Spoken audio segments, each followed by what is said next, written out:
வணக்கத்துக்கும் மரியாதைக்குரிய இந்தியா கூட்டணியுடைய கட்சியின் சார்பாக எங்களுடைய பாராளுமன்ற வேட்பாளர் அன்பு தலைவர் நான்காவது சர்க்கார் தலைவராக நன்றியினை தெரிவித்துக் நம்மை பொறுத்த வரைக்கும் நாளுக்கு நாள் என்கிற வகையில் அதிலும் நாம் அதிகப்படியான நாங்கள் வெற்றி பெற்றிருக்கின்றோம். அது பெருமைக்கு சொந்தக்காரர்கள் திராவிட கழகமாக இருந்தாலும், காங்கிரஸ் கப்பேரி இயக்கமாக இருந்தாலும், மறுமலர்ச்சி திராவிட முன்னேற்ற கழகமாக இருந்தாலும், பொதுவுடைமை இயக்கத்தை சார்ந்திருக்கின்ற இந்திய கம்யூனிஸ்ட், மார்க்சிஸ்ட் கம்யூனிஸ்டை சார்ந்தவர்களாக இருந்தாலும் சரி, அதே போல நம்முடைய வருகை தந்திருக்கின்ற மனிதநேய மக்கள் கட்சி, மக்கள் நீதி மையம், நம்முடைய அன்பு சகோதரர் அண்ணன் திருமாவளவனுடைய விடுதலை சிறுத்தைகள் கட்சி, அதே போன்று தொடர்ந்து நம்முடைய இயக்கத்திலே பணியாற்றி கொண்டிருக்கின்ற நான் அதிகமானவருடைய இயக்கமாக இருந்தாலும் சரி, கருணாசுடைய இயக்கமாக இருந்தாலும், கொங்கு நாடு மக்கள் தேசிய கழகமாக இருந்தாலும், இப்படி நம்முடைய தோழமையில் இருக்கின்ற அனைத்து இந்திய யூனியன் முஸ்லீம் லீக், அதே போன்று நம்முடைய இயக்கத்தை சார்ந்திருக்கின்ற நம்முடைய இயக்கத்தோடு இப்பொழுது இணைந்திருக்கின்ற மனிதநேய ஜனநாயக கட்சியாக இருந்தாலும் சரி, இப்படி ஒவ்வொருவரும் ஒவ்வொரு விதத்தில் அந்தந்த பகுதிக்கு செல்லும்போது அங்கே என்ன தேவை, நமக்கான பணிகளை முழுமையாக ஈடுபட்டு கொண்டிருக்கின்ற தோழமை கட்சி சார்ந்தவங்க யாராவது விடுபட்டு போயிருந்தாலும் அவர்கள் சேர்த்துக் கொள்ள சொன்னீர்கள்.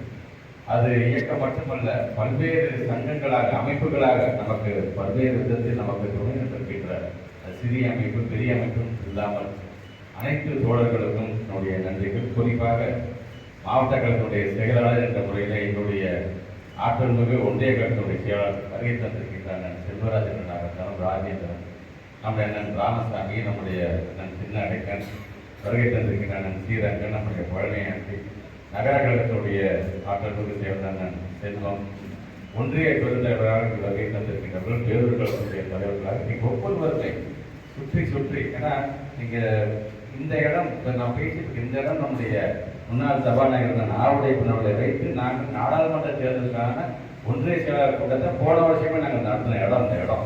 இன்றைக்கு இந்த இடத்துல நம்முடைய ஜோதிமணி அவர்களுக்கு ஒரு வெற்றி கூட்டத்தை நாங்கள் நடத்துகிறோம் என்று சொன்னால் சொன்னதை செய்ய காக்கக்கூடிய ஒரு மாவட்டமாக எங்களுடைய திருச்சி தெற்கு மாவட்டம் அமைந்திருக்கின்றது. அதற்கு முக்கிய காரணமாக இருக்கின்ற முத்தமிழர் கலைஞருடைய நூற்றாண்டு நிறைவு நேற்று தலைவர் சொன்னமாக தான். அவருக்கு இந்த 40 காட்டும் மிகப்பெரிய பரிசு வேற தேவையில்லை, அவர் எதிர்பார்க்கிற பரிசு இந்த பரிசாகத்தான் இருந்திருக்கும் என்று சொன்னார்கள். அதை இன்றைக்கு சாத்தியப்படுத்தியிருக்கின்ற எங்களுடைய உடன்பிறப்புகள் உங்கள் அனைவருக்கும் எனக்கு நன்றி. ஏன்னா அவங்க இப்போ வரைக்கும் அவங்க நான் சும்மா விடலை.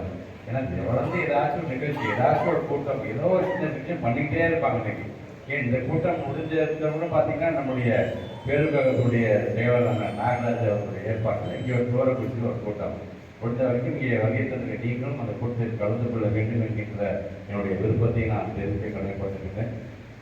ஏற்கனவே வெற்றி பெற்றவர்கள் மீண்டும் வெற்றி பெற வைத்தால் என்ன நன்மை என்பது போல நம்ம தெரிஞ்சுக்கணும். அரசியல் ஓட்டு போடுறது முதல்ல விளையாட்டு கிடையாது. இன்னைக்கு ஏற்கனவே நம்ம அங்கே களத்திலே நாடாளுமன்றத்திலே பல விவாதங்களை பங்கு பெற்றிருக்கின்ற அங்கே இருக்கின்ற நாடாளுமன்ற உறுப்பினர்கள் எந்த கட்சியாக இருந்தாலும் சரி, ஆளுங்கட்சியாக இருந்தாலும் எதிர்கட்சியாக அனைவரும் அறிந்து தெரிந்து வைத்திருக்கின்ற ஒரு நாடாளுமன்ற உறுப்பினரை தான் நம்ம திருப்பி அமைத்து வைக்கணும். அதில் இருக்கின்ற பயன் என்பது இன்றைக்கு ஆளுங்கட்சியை சார்ந்திருக்கின்ற மத்திய அமைச்சராக வந்திருக்கவங்கள நீங்கள் பல பேர் தெரிந்தவர்களாக இருக்கின்ற காரணத்தால் அந்த பேச்சில் அந்த பழக்க வழக்கத்தில் நம்முடைய தொகுதிக்கு பல்வேறு திட்டங்களை அவர்களால் கொண்டு வர முடியும். புதுசாக ஒருத்தர் போயிட்டாங்க, அவங்களால எப்படி பேசியிருக்காங்க, நாடாளுமன்றத்தில் பழக்கமாகிறதுக்கே 3 வருஷம் 4 வருஷம் ஆகும். அதுக்குள்ள அடுத்த நாடாளுமன்றமே வந்துடும். இப்படி வழக்கப்பட்டவர்களுக்கு செல்லும் பொழுது அதேபோல திட்டத்தை கொண்டு வர முடியும். அதே குறிப்பாக நம்முடைய ஜோதிமணி அவர்களுக்கு நான் இந்த நேரத்தில் நான் பாராட்டு தெரிவிக்கிறேன். ஏன்னா அரசியலுக்கு பெண்கள் தான் சாதாரண விஷயம் கிடையாது. நம்ம வீட்டுக்கு முன்னாடி வீட்டில் பொதுக்கூட்டத்தையும் வர மாட்டேங்கிறாங்க. ஆனால் அதெல்லாம் மீறி இன்னைக்கு அரசியலுக்கு இன்னைக்கு பொது வாழ்க்கைக்கு வந்து தன்னை நிலைநிறுத்த வேண்டும் என்று வரக்கூடிய அனைத்து எங்களுடைய ஒன்றிய பெண்களுக்கு வருகை தந்திருக்கின்றவர்களாக தான் சரி, பேரூர் தலைவராக எல்லாத்துக்குமே சரி, என்றைக்குமே நான் பெண்களை பார்ப்போம் தலை வணங்கக்கூடியவனா இருக்கிறேன் என்று சொன்னால் அது சாதாரண விஷயம் கிடையாது. கிடைக்கின்ற வாய்ப்பை மக்கள் பயன் அவங்களுக்கும் குடும்பம் இருக்கு, அவங்களுக்கும் புருஷன் இருக்கு, அவங்களுக்கும் பிள்ளை குட்டிகளாம் இருக்கு, அதெல்லாம் தள்ளி வைத்து விட்டு இன்னைக்கு பொது வாழ்க்கைக்கு அடியெடுத்து வைக்கிறாங்க. பார்த்தீங்களா, அந்த மாண்பை அந்த பண்பை நாம் வந்து மதிக்கணும். சல்மாக்கா இருக்கிறாங்க, அந்த இருக்கிறாங்க, சரணியா இருக்குது. இப்படி இவங்களோட சேர்ந்து ஒரு சகோதரியாக இன்றைக்கு நம்முடைய ஜோதிமணி அவர்கள் இன்றைக்கு அது பொது வாழ்க்கை இன்னைக்கு ஈடுபட போகிறாங்க. ஒன்று நல்லா தெரிஞ்சுக்கணும், அது எம்எல்ஏவாக இருந்தாலும் சரி, நாடாளுமன்ற உறுப்பினராக இருந்தாலும் சரி, நாங்கள்லாம் யார் என்று சொன்னால் மக்களால் தேர்ந்தெடுக்கப்பட்டு நாங்கள் சட்டமன்றத்துக்கு அனுப்பி வைக்கப்படும், நாடாளுமன்றத்துக்கு அனுப்பி வைக்கணும் அப்படின்னு சொன்னா எங்களுடைய வேலை என்ன? முதலாவது சட்டமன்றத்தில் நாடாளுமன்றத்தில் மக்களுக்கான ஆதரவான ஒரு தீர்மானம் வருகிறது என்று சொன்னால் நாங்கள் ஆப்சென்ட் ஆகாம அங்கே சென்று அந்த தீர்மானத்தை பாஸ் பண்ணிக்கிறது தான் எங்களோட வேலை. எங்களுடைய வேலை என்பது எங்களை நாங்கள் ஒரு பாலிசி மேக்கர். எங்களுடைய வேலை என்பது சட்டமன்ற உறுப்பினர் நாடாளுமன்ற வேலை பாலிசி மேக்கர். கொள்கை என்று மக்களுக்கு வரும்போது அதை நிறைவேற்றி தர வேண்டிய கட்டாயம் அது எங்களுக்கு யார் கொண்டு சொன்னால் மக்கள் பிரதி எங்களுக்கு தான் உண்டு. எங்களுடைய வேலை என்பது வாக்கு கேட்கறது நாங்கள் வரும்போது ஒரு நல்லது கேட்டு நாங்கள் கலந்துக்கலாம். ஆனால் ஒவ்வொரு பகுதியில் சாக்கடை அடப்பட்டிருக்கு, அங்கே லைட் எரியல, தண்ணி வரல அப்படின்னு உள்ளாட்சி அமைப்பை சார்ந்திருக்கிறவங்களுடைய பணி என்பது அந்த பணி உடனே செய்து முடிக்கணும். அதுக்கு நாங்கள் உறுதுணையாக நாங்கள் இருப்போம். ஆனால் இன்றைக்கு அது முற்றிலாக மாறும் பொழுது 96 தான் முதல் முறையாக முத்தமிழ் கலைஞரை போய் சொன்னாங்க, எம்எல்ஏ ஃபண்டுன்னு ஒன்று இருந்தால் தான் எங்களை மதிப்பாங்க. இப்போ இங்கே நம்ம தமிழ் மாநிலம் அவர்கள் பேசும்போது எம்எல்ஏ ஃபண்டுன்னு ஒன்று இருந்தால் தான் எங்களை மதிப்பெண்கள் எல்லாமே அதிகாரி லெவலியாக முடிச்சுறாங்க. 5 லட்சம் இருந்தாங்க. ஓட்டு கேட்கறது மட்டும் தான் எங்களுடைய வேலையாக இருந்தது. இது இருந்த பொழுது தான் முத்தமிழ் கலைஞர் அவர்கள் எம்எல்ஏ கணக்கு 25 லட்சத்துக்கு ஆரம்பிச்சாங்க. 17 லட்சம் தான் முதல்ல ஒரு எம்எல்ஏக்கு நிதியை ஒதுக்கி, சரி எம்எல்ஏ தேடி யாராச்சும் ரெக்கமெண்டேஷன் வராங்க, அதுக்கப்புறம் எம்பிக்கு அதுலேயும் முத்தமிழ் கலைஞர் தான் ஒட்டுமொத்த இந்தியாவுக்கே படிக்க வச்சாங்க. அந்த 17 லட்சத்தை வச்சுட்டு எங்களை தேடி வருகின்றவர்கள் அந்த உங்களுக்கு 50,000 20,000 அந்த 1 லட்சம் தண்ணி இது பம்பு போட்டுக்க அப்படின்னு கொடுத்து ஒரு மரியாதையை நம்ம ஏற்படுத்திக்கிட்டோம். அவ்வளவுதான். ஆனால் இன்றைக்கு அதை படிப்படியாக 3 கோடி ரூபாய் வரைக்கும் ஒரு எம்எல்ஏட நிதி வந்திருக்கிறது. அதே போன்று 5 கோடி ரூபாய் வரைக்கும் நாடாளுமன்ற நிதி வந்திருக்கிறது என்று சொல்றோம். இதை எங்களை பயன்படுத்தி கொண்டுங்கள். எங்களை என்னென்ன தேவை செய்து தருவதற்கு நாங்கள் காத்து கொண்டிருக்கின்றோம். ஆக இன்றைக்கு ஜோதிமணி அவர்கள் எல்லாரும் சொல்ற மாதிரி தான் என்னென்னமோ கருத்து எனக்கு அப்படிதான் சொன்னாங்க. திருவள்ளூர் தொகுதியில் ஜெயிச்சு 5000 ஓட்டை ஜெயிப்பாருப்பா, இல்லைன்னா 50-50 கொஞ்சம் கஷ்டம் தான்ப்பா அப்படிலாம் சொல்லும் பொழுது என் மனதில் ஏற்பட்ட எண்ணம் ஒன்னே ஒண்ணுதான். அப்ப நம்ம எதிர்கட்சி எம்எல்ஏவா நம்ம பணி இன்னும் சரியா செய்யல போல இருக்கு, பரவாயில்ல இந்த முறையை மாற்றி நம்மளுடைய ரிசல்ட் வந்தா கூட அடுத்த முறை நம்ம நல்ல பணியை செய்யணும் மனசுல வச்சுட்டு நான் பாட்டு ஓட்டுக்கிட்டு தான் இருந்தேன். நான் நீங்க அவர் சொல்ற காங்கிரஸ் சொல்ற மாதிரி தான் என்றைக்குமே திருப்பி தவிர வேற எதையுமே நான் காசு பண்ணி அந்த சொத்து எங்க அப்பா எனக்கு விட்டு பண்ண சொத்து. அதை போட்டு சரி மக்களை சந்திக்கணும், ஓட்டு போறது ஓட்டு போடுறது அவங்க இஷ்டம், ஆனா நம்ம செஞ்சு நம்ம சொல்லுவோம் அப்படிங்கிற அளவுக்கு தான் நான் அந்த பணியில நான் ஈடுபட்டேன். ஆனால் ஏறத்தாழ 49,766 வாக்குகள் அப்பயே தெரிஞ்சு போச்சு. இந்த கருத்து கணிப்பு, இந்த கருத்து கணிப்பா அல்லது திணிப்பா அப்படிங்கிறதுலாம். அதே மாதிரி தான் ஜோதிமணி அவர்களுக்கும் எங்க ஏரியாக்கே வரல ஆட்சி அமைச்சு எல்லா இடத்துலையும் பேசுறாங்க. எங்கெங்கெல்லாம் பிரச்சனை பண்ணாங்களோ அந்த இடத்துல எல்லாமே லீடு வாங்கி கொடுத்துருக்காங்க. நம்ம ஜோதிமணி சொன்னா அதற்கு முழுமையாக காரணமாக பாடுபட்டவர்கள் எங்களுடைய ஒன்றிய கழகத்துடைய செயலாளர்கள். ஏன் ஒரு உதாரணத்துக்கு ஒரு நைட் அவ்வளவு பேசுறாங்க ஒரு பகுதியில், அடுத்த நாள் கூட விட்டுட்டா சார் விட்டுருங்க. ஆனா காலையில் 5 மணிக்கெல்லாம் அந்த பக்கம் போயிட்டாரு ராமசாமி. போய் அங்க பேசி என்னையா பிரச்சனை, எங்க எம்எல்ஏ என்னையா செய்யலாம், உங்களுக்கு நாங்க என்னையா செய்யல, எங்களுடைய எம்பி இதுக்கு வரைக்கும் எத்தனை தடவையா வந்திருக்காங்க எடுத்து அடிச்சு பேசுனதுனால இன்னைக்கு அந்த பகுதியில் நம்ம அதிகப்படியாக வாக்கு நம்ம போயிட்டு இருக்கோம். ஏன்னா இது ஒரு உரிமை மாதிரி ஆயிடுச்சு நமக்கு. எப்படி எங்க இதில் ஒதுக்குறதுக்கு உனக்கு என்ன, உனக்கு உழைப்பதற்கு நான் காத்து கொடுங்க, நீ ஒதுக்குனாலும் சரி எங்கெங்கெல்லாம் எங்க நீங்க நிராகரிக்கிறீர்களோ, எந்த இடத்துல நாங்கள் நிராகரிக்கப்படுகின்றோம் அதே இடத்துல நிலைத்திருக்க நாங்கள் ஆசைப்படுகிறோம் என்று அண்ணல் அம்பேத்கருடைய அந்த கொள்கையோடு நாங்கள் நின்று இருக்கிறோம் என்று சொல்லும் பொழுது அதிகப்படியாக இந்த வாக்குகள் எங்கள் பெற்று தந்திருக்கின்ற சிறுபான்மை மக்களுக்கும், ஏன் குறிப்பாக ஆதிதிராவிடை சார்ந்திருக்கின்ற மக்கள் அனைவருக்குமே எங்களுடைய நன்றியை உங்களுடைய பொதுவாக நாம் கவனித்துக் கொண்டிருக்கிறோம். இதை தக்க வைத்துக் கொள்வது எங்களுடைய பணி. அந்த தக்க வைக்கின்ற அந்த பணியில் கண்டிப்பாக நம்முடைய நாடாளுமன்ற உறுப்பினர் கண்டிப்பாக செயல்படுவார்.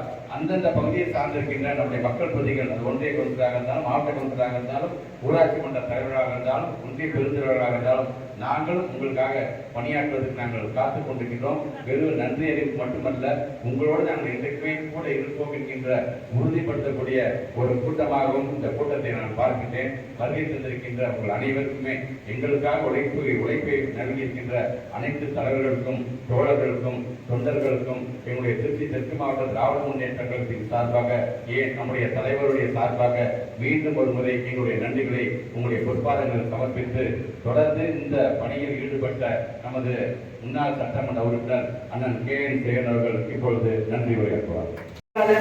அருமை சகோதரர் அன்பில் மகேஷ் பொய்யாமொழி அவர்களே, இங்கே திராவிட முன்னேற்ற கழகத்தின் சார்பில் இந்தியா கூட்டணியின் மணப்பாறை சட்டமன்ற தொகுதியின் பொறுப்பாளராக பணியாற்றி மிக சிறப்பாக மணப்பாறை தொகுதியிலே இருந்து கடைசி ஓட்டு என்ன வரைக்கும் அண்ணன் இருந்துட்டு தான் வந்தாங்க.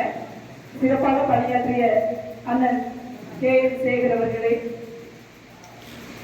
மறுமலர்ச்சி திராவிட முன்னேற்ற கழகத்தின் மாவட்ட செயலாளர் அருமை அண்ணன் மனதை பொன்மாணிக்கும் அவர்களே, திராவிட கழகத்தின் மாவட்ட செயலராக பணியாற்றி இருக்கோம்.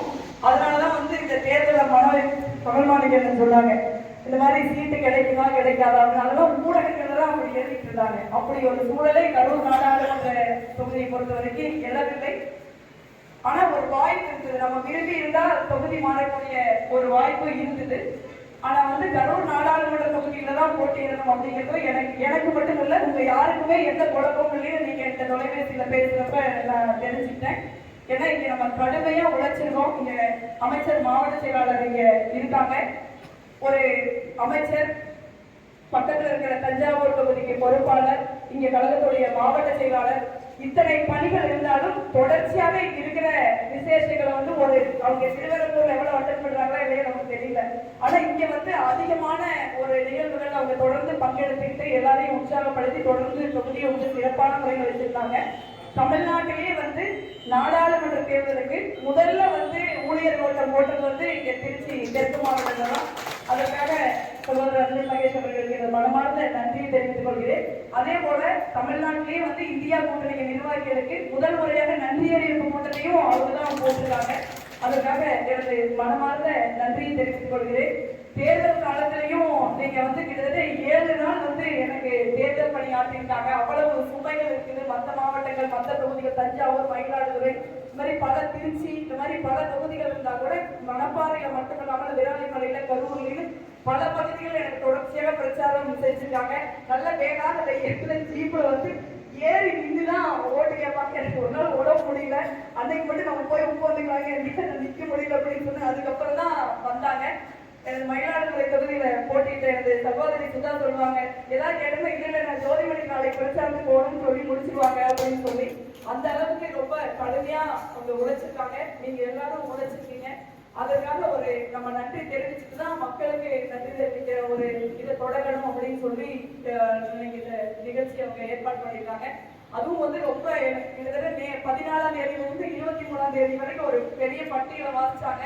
24ஆம் தேதி எனக்கு மானிய கோரிக்கை இருந்தாலும் பரவாயில்ல, நான் 23ஆம் தேதி வர்றேன் அப்படின்னு சொன்னாங்க. அதற்காக எனக்கு அவங்களுக்கு மனமாற நான் நன்றி சொல்ல கடமைப்பட்டிருக்கேன்.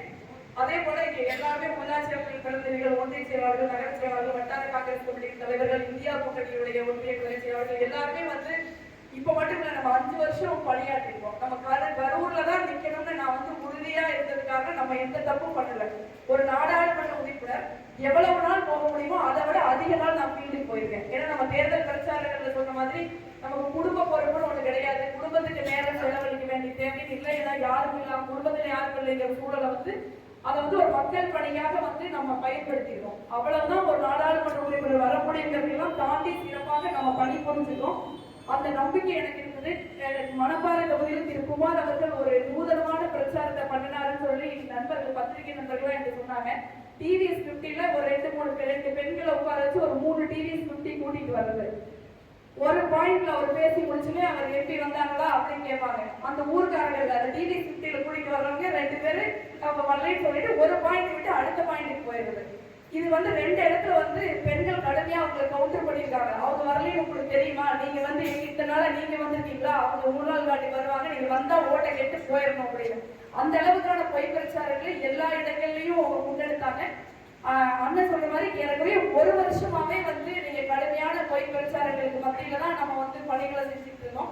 பட் இருந்தாலும் அவங்க சொன்ன மாதிரி திருவரம்பூர் தொகுதியில் அவங்க எப்படி சொன்னாங்களோ அதே மாதிரி தான் இங்கேயும் நம்ம நியாயமா நேர்மையா நம்ம எல்லாரும் பணியாற்றிருக்கோம். அதனால மிக நிச்சயமாக மக்கள் நம்ம பக்கம் இருப்பாங்க அப்படிங்கிற நம்பிக்கை நமக்கு இருந்தது. அதை விட தமிழ்நாட்டின் மாண்புமிகு முதலமைச்சர் அன்பிற்கும் மரியாதைக்கும் உரிய அண்ணன் ஒரு மிக சிறப்பான ஒரு பொற்கால ஆட்சியை இந்த 3 வருஷ காலத்தில் நடத்திருக்காங்க. நீங்க எல்லாம் இங்க வேம்பலூர் பள்ளிக்கூடத்துக்கு நம்ம போயிருந்தோம். அப்ப குழந்தைங்க சொல்றாங்க, கிட்டத்தட்ட 36 குழந்தைகள் இருந்தாங்க. நம்ம அதை நாம கேட்கிற மாதிரி என்ன சாமி சாப்பாடு நல்லா இருக்குதா, நல்லா இருக்குதா அப்படின்னு சொன்னாங்க. சாப்பாடு போடணுமா? டெய்லி போடணும். நாங்க ஏன் போடணும் அப்படின்னா நாங்கெல்லாம் டெய்லி சாப்பிடாம வரோம்ல அப்படின்னு ஒரு 24 குழந்தைகள் சொல்லுது. சோ அந்த மாதிரியான ஒரு சூழ்நிலையை மாற்றி இன்னைக்கு பள்ளிக்கூடத்துல வருகிற ஒரு ஆரம்ப பள்ளியில படிக்கிற குழந்தைகளுக்கு நம்ம சாப்பாடு போடணும் அப்படின்னு காமராஜருக்கு அப்புறம் இந்தியாவிலே நினைச்சது நம்ம அண்ணன் மு க ஸ்டாலின் அவர்கள் தான். அப்படி ஒரு சிறப்பான ஆட்சி. அதே மாதிரி இந்த 1000 ரூபாய் வந்து நம்ம ஒரு 1000 ரூபாய்க்கு மக்கள் எவ்வளவு கஷ்டப்படுவாங்க ஒரு ஓஏபி வாங்குறதுக்கு நம்ம பார்த்துருக்கோம். எந்த கஷ்டமும் இல்லாம ஏறக்குறைய 96% பேருக்கு அந்த பணம் வந்து சென்றடைந்திருக்கிறது. வராதவங்களுக்கு நம்ம இப்ப கொடுப்போம் சொல்லியிருக்கோம். அதே போல தமிழ்நாட்டில் இங்க அமைச்சர் இருக்காங்க. பள்ளிக்கல்வித்துறையில் ஒரு மிகப்பெரிய புரட்சி நடந்துட்டு இருக்கு. நீங்க வந்து ஒரு மிக சிறப்பான திட்டங்கள் மட்டும் இல்லாம இப்ப வருகிற 25,000 அரசு ஆரம்ப பள்ளிகள்ல அவங்க வந்து டிஜிட்டலைஸ் பண்ணி ஸ்மார்ட் போர்டு போட போறாங்க. அந்த பணி நிறைவடைகிறப்ப இந்தியாவிலேயே தமிழ்நாடு மட்டும்தான் ஒரு ஆரம்ப கல்வியில் ஒரு மிகப்பெரிய புரட்சியை நிகழ்த்தி இருக்கும். அந்த மாதிரி நம்ம சொல்லிட்டே போகலாம். ஏராளமான திட்டங்களை கொண்டு வந்திருக்காங்க. நம்ம பார்த்தோம் 10 வருஷம் ஆட்சியில் எப்ப பார்த்தாலும் குடிமராமத்து பண்ணி ஒரு ஜேசிபி விட்டு சில்லறை அடிச்சு போயிட்டே இருப்பாங்க. ஆனா இங்க இப்ப நம்ம திராவிட முன்னேற்ற அரசாங்கம் வந்தப்பறம் தான் உள்ளாட்சி அமைப்புகளுக்கு நமக்கு அண்ணாமலை வளர்ச்சி திட்டம் வருது. நீங்க ஒரு பிரச்சனை நமக்கு என்னன்னா ஒன்றிய அரசாங்கம் பாஜக இருந்ததுனால அவங்க வந்து ஒரே மாசத்துல பஞ்சாயத்து ராஜ் அமைச்சர் வச்சிருப்பாங்க காங்கிரஸ் கட்சியில. அதுல எப்பவுமே ஒரு 75,000 கோடி 30,000 கோடி பணம் ஒதுக்கி வச்சிருக்க அது டைரக்டா பஞ்சாயத்துகளுக்கு வரும். எம்பி எம்எல்ஏ மக்கள் தேடவே மாட்டாங்க. இப்ப வந்து இவங்க இந்த மகராசனைக்கு போன 2014 ஆட்சிக்கு வந்த ஒரே மாசத்துல அந்த பஞ்சாயத்து ராஜ் அமைச்சருக்கு மூடிட்டாங்க. அதை போட்டு ஊரக வளர்ச்சித்துறை அமைச்சகத்தோட சேர்த்து ஊரக வளர்ச்சித்துறை அமைச்சகத்துக்கும் பணத்தை குறைக்கிறாங்க. அதனாலதான் 100 நாள் வேலை நடத்த முடியாத ஒரு சூழல் வந்து இந்தியாவிற்கும் நிலவுது. தமிழ்நாட்டில் மட்டும் இல்லை, இந்தியாவிற்கும் இப்ப 100 நாள் வேலை நடக்காத ஒரு சூழல். அந்த மாதிரி ஒரு நெருக்கடியான காலகட்டத்துல ஒரு செயல்பட வேண்டிய ஒரு கட்டாயத்தில் இருக்கிற திராவிட முன்னேற்ற கழக அரசு ஒரு மிக சிறப்பாக பணியாற்றி சொல்லி அடிக்கிறதுன்னு சொல்லுவாங்கல்ல, அந்த மாதிரி 40க்கு 40 அப்படிங்கிற ஒரு விஷயத்தை வந்து நம்ம செயல்படுத்தி காட்டியிருக்கிறார்கள். தலைவர் ராகுல் காந்தி அவர்கள் சொல்லுவாங்க, யார் என்ன சொன்னாலும் சரி தமிழ்நாட்டு மக்கள் வந்து ஒருபோதும் வந்து பாஜகவை ஏற்றுக்கொள்ள மாட்டார்கள் அப்படின்னு தலைவர் தான் சொன்னாங்க. நான் இந்த மாதிரி சீட்டு அந்த கடைசி நாள் டிக்ளேர் ஆகிற அன்னைக்கு நான் விளையாட நீங்க நான் எங்க நிக்கிறேன்னு கேட்டுட்டு இருக்காங்க. நீங்க எங்க நிக்கலாம்னு நினைக்கிறீங்கன்னு கேட்டாங்க. நிச்சயமா கருத்துள்ளதா, அதுதான் உங்களுக்கு சந்தேகம் அப்படின்னு சொன்னாங்க. அந்த அளவுக்கு வந்து அப்புறம் அதுக்கப்புறம் வந்து அந்த தொடர்ச்சியா வந்து இவர் வீட்டு கூல் அப்படின்னு அந்த அளவுக்கு வந்து தமிழ்நாட்டு மக்கள் மனசை வந்து ஒரு ஜட்ஜ் பண்ற ஒரு தன்மை அவங்களுக்கு அவர்கள் பிரதமராக வேண்டும் என்று மக்கள் நினைத்தார்கள், வாக்களித்தார்கள். நமது மாண்புமிகு முதலமைச்சர் அன்பிற்குரிய அண்ணன் அவர்கள் வந்து இந்தியா கூட்டணியின் ஒரு அங்கமாக இருந்தா கூட நீங்க கோயம்புத்தூர் கூட்டத்துல ஃபியூச்சர் ஆஃப் இந்தியா அப்படின்னு அவர் தான் பிரைம் மினிஸ்டர் கேண்டிடேட் சொல்லி வெளிப்படையாவே நமது மாண்புமிகு முதலமைச்சர் அவர்கள் சொன்னார்கள். ஆனா இந்த ஜஸ்ட் மிஸ் ஆகிற மாதிரி நமக்கு ஒரு 20 சீட்ல அந்த வாய்ப்பு தவறி போகல, தள்ளி போகுதுன்னு தான் நான் நினைக்கிறேன். அதனால வந்து நம்ம ஒரு நம்பிக்கையோட இருக்கலாம். ஏன்னா ரொம்ப ஆணவமும் அகம்பாவமும் இருக்கிற நரேந்திர மோடி அவர்களும் அமித்ஷா அவர்களும் ஒரு கூட்டணி கட்சியை ஆட்சியை நடத்துவாங்கன்னு நான் நினைக்கிறேன். அந்த அளவுக்கு வந்து ஒரு கண் தெரியாத அகம்பாவத்துக்கு தான் யூபி முதற்கொண்டு தமிழ்நாடு வரைக்கும் அவ்வளவு ஒரு பலத்த அடி கொடுத்துருக்குது. பிரைம் மினிஸ்டரே வந்து 4 ரவுண்டு கீழே போன ஒரு கண்கொள்ளா காட்சியை சுதந்திர இந்தியா முதல் முறையா இப்பதான் பார்த்து நாளைக்கு நாங்களாம் சொல்லுவோம். நான் ஏதாவது பிரைம் மினிஸ்டர் எடுத்து பேசினார் அண்ணன் சொன்னாங்க நேற்று மீட்டிங்ல, நாங்க எங்க 40 எம்பிக்கள் வந்து போய் வடை சாப்பிட்டு வரமாட்டாங்க, வடை வாயில வடை சொல்றதுதான் இப்ப வேலை, உங்களுடைய ஆணவத்தை அவர்கள் அழிப்பார்கள், வெயிட் எக்ஸி அப்படின்னு சொன்னாங்க. நாளைக்கு நாங்க கேட்போம்ல, எந்திரிச்சு நீங்க 4 ரவுண்டு தோத்துட்டீங்கல்ல உட்காருங்க, நாங்களாம் அப்படி யாரும் தோத்துட்டு வரலன்னு சொல்லக்கூடிய ஒரு தன்மை வந்து இன்னைக்கு இந்தியா கூட்டணி இருக்கிறது. முதல்ல வந்து சில பேர் எங்களை கேள்வி பண்ணுவாங்க, நீங்க போன இந்த வெள்ளூர் நின்று நாங்களாம் சண்டை போடுவோம். நாங்க ஒரு 10 பேர் தான் தொடர்ச்சியா சண்டை போடுவோம்.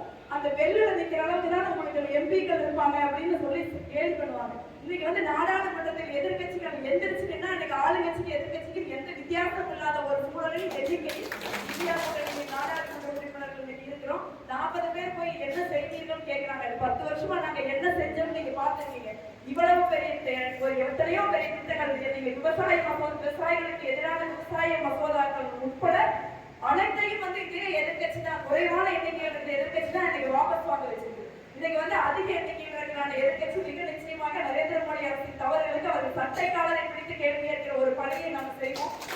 நாடாளுமன்ற உறுப்பினர் நிதி குறைவாக இருந்தால் கூட நம்ம மணப்பாறை சட்டமன்ற தொகுதியை பொறுத்த வரைக்கும் நம்ம 100 கோடி ரூபாய் மதிப்புள்ள மேம்பாலங்களை நம்ம கொண்டு வந்திருக்கோம். யாகவாபுரம், கல்லுப்பட்டி, முக்கல்பாளையம், பழையபாளையம், சொரியப்பட்டி, இந்த மாதிரி பல இடங்கள்ல வந்து மேம்பால பணிகள் பல வருஷமா நடக்காம இருக்குது. அதே போல இப்ப மணப்பாறை, கல்லாமேடு இந்த மாதிரி பகுதிகளுக்கும் எஸ்டிமேட் போட்டுக்கிட்டு இருக்காங்க. நீண்ட காலத்துக்கு அப்புறம் மணப்பாறை ரயில் நிலையத்தை மேம்படுத்துறதுக்கு 15 கோடி ரூபாய் நிதி உதவி போராடி நம்ம வாங்கியிருக்கோம். ரயில் நின்று போனதற்கான ஏற்பாடுகள் நம்ம செய்திருக்கோம். நாடாளுமன்ற உறுப்பினர் நிதி ஒரு தொகுதிக்கு 80 லட்சம்னா கூட ஒரு எதிர்கட்சியாகவே நிறைய வேலைகளை நம்மளால செஞ்சிருக்க முடியுது. நம்ம அமைச்சர் அவர்கள் மட்டுமே கரூர் நாடாளுமன்ற தொகுதிக்கு ஒதுக்கி நீங்க கல்வி பணிக்கு 35 கோடி ரூபாய் கொடுத்துருக்காங்க. அதே மாதிரி மருத்துவ பணிக்கு வந்து நம்ம தமிழ்நாடு அரசாங்கம் 85 கோடி ரூபாய் நம்ம கரூர் நாடாளுமன்ற தொகுதிக்கு மட்டுமே கொடுத்துருக்காங்க. அந்த அளவுக்கு தமிழ்நாடு அரசாங்கம் வந்ததுக்கு அப்புறம் நம்ம முதலமைச்சர் வந்த கரூர் நாடாளுமன்ற தொகுதியில மட்டுமே 4 கல்லூரிகள். அந்த அளவுக்கு ஒரு தமிழ்நாடு அரசாங்கமே வந்து நம்ம கரூர் நாடாளுமன்ற தொகுதிக்குள்ள அவ்வளவு சிறப்பான பணிகளை அமைச்சர்கள் இருக்கிறதுனால நம்மளால செய்திருக்க முடிகிறது. அதே பணியை வந்து மிக நிச்சயமா நம்ம தொடர்ந்து செய்வோம். என்னால முடிஞ்ச வரைக்கும் வந்து